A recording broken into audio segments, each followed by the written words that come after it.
د بلخ ولسوالۍ ښاروال مولوي قمرالدین ابو جواد په وینا د نیالګیو کینول هر کال د دلوي په 18 نیټه پیلیږي او د کال تر اخره پورې دوام لري چې په دې موده کې به په دې ولسوالۍ کې نږدې 1000 نیالګي کینول شي.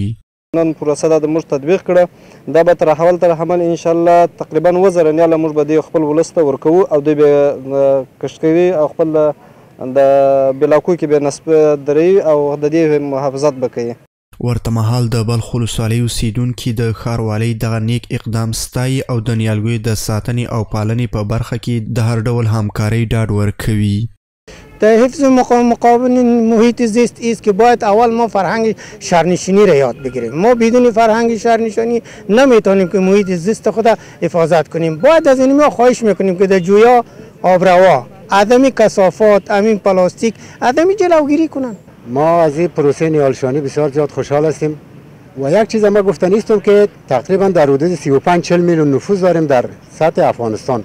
اگر یک شخص سال 1 دانه نهال بشانه در طول 10 سال یا 20 سال ضرب 40 میلیون کنیم تماما افغانستان ما را نهال میگیره.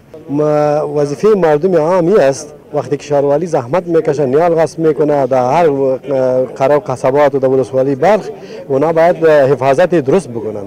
همدارنګه د افغانستان د نابینایانو بنسټ استازي په دې مراسمو کې وویل که نابینایان توان د دې نه لري چې سمسور طبیعت وویني خو پاکه هوا تنفس کولی شي. افراد دارای معلولیت قربانی اصلی پیامدهای تغییر منفی اقلیم هستند. شما میدانید هر رویداد طبیعی که اتفاق میفته افراد دارای معلولیت زودتر نمیتونن خود نجات بدن و یکی از راههای مبارزه با تغییر منفی و یکی از راههای مبارزه با پیامدهای منفی تغییر اقلیم نهالشانی میتونه باشه.